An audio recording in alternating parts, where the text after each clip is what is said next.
Gregorian calendar படி ஜனவரி 1 புது வருஷம். கிரெகோரியன் கேலண்டர் படி நான் ஃபாலோ பண்ற தமிழ் பஞ்சாங்கப்படி சித்திரை 1 தான் புது வருஷம். இது வந்து தை 1ஆம் தேதி என்னை பொறுத்த வரைக்கும் பொங்கல் திருநாள், விவசாயர் திருநாள், தமிழர் திருநாள் ஏற்றுக்கிறாங்க. ஒருத்தருடைய அவங்க நம்பிக்கையில் பண்ணிக்கிறது. என்னை பொறுத்த வரைக்கும் தமிழ் புத்தாண்டு அப்படின்னு கேட்டாக்க அது சித்திரை 1 தான். ஏன்னா எல்லாருமே தெரியும் உங்களுக்குலாம், யாராவது கல்யாணம் வச்சாங்கன்னா கூட பஞ்சாங்கம் பார்த்தா முகூர்த்த நாள் வைக்கிறாங்க. அந்த பஞ்சாங்கத்தை பார்க்கும்போது அது வந்து அந்த சித்திரை 1 தான் புது வருஷம் எடுத்துக்கிறாங்க. அது மற்றவங்க என்னை பொறுத்த வரைக்கும் இந்தியாவில் எந்த நாளை வேணா எல்லாரும் நல்லா கொண்டாடட்டும். நிறைய கொண்டாடி நிறைய நேரம் லீவ் விட்டாங்கன்னா அதை பற்றி எனக்கு ஆட்சி பண்ணே கிடையாது. நான் அந்த படத்தை பார்க்குறதா இல்லை.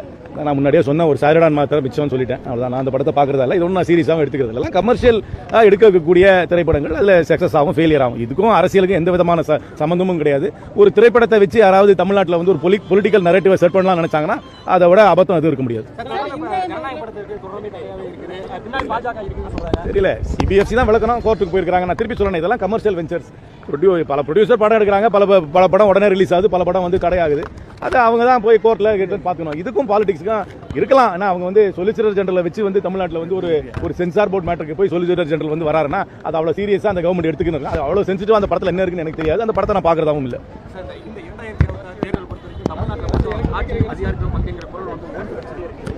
இது ஒன்றும் ஒரு புதிய சிந்தனையோ, ஒரிஜினல் சிந்தனையோ, ஒரு யூனிக் சிந்தனையோ, உலகத்தில் யாருக்குமே உதிக்காத சிந்தனையோ கிடையாது. எல்லா அரசியல் கட்சிகள் என்ன எதிர்பார்ப்பு?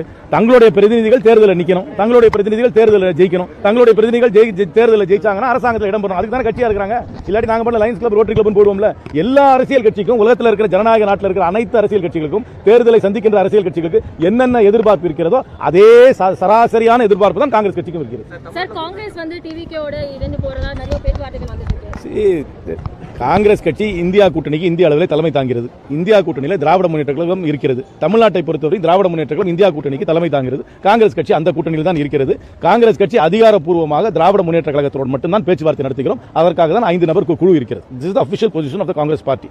காங்கிரஸ் பார்ட்டிக்குள்ள பல பேருக்கு பல ஒப்பீனியன் இருக்கும். It's a large political party. People will have multiple opinions. We are a democratic, open party. So people will have multiple opinions. But the party itself is officially in the India Alliance, which we lead, and we are only in discussion with the DMK officially.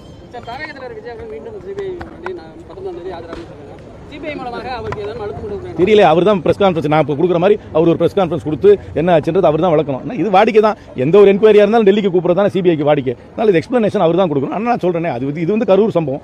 அதற்காக அவங்க வந்து enquiry பண்றாங்க. CBI என்கொயரியை கேட்டதே டிவிக்கே தான்.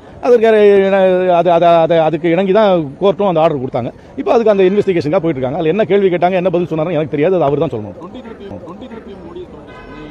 நல்லா வரட்டும், வந்த உடனே சொல்லுவார், எனக்கு தமிழ் கலாச்சாரம் தான் ரொம்ப பிடிக்கும். காலையில் நான் இட்லி தோசை தான் சாப்பிட்றேன், மத்தியானமாக தான் புளியோதரை தான் சாப்பிட்றேன், வேட்டி போட்டால் தான் எனக்கு தூக்கமே வருகிறது, எனக்கு ராத்திரி தூங்கணும்னா நான் பாரதியார் கவிதை கேட்டு தான் தூங்குறேன், நான் திருக்குறளை படிக்காத நாளே இல்லைன்னு சொல்லுவார்.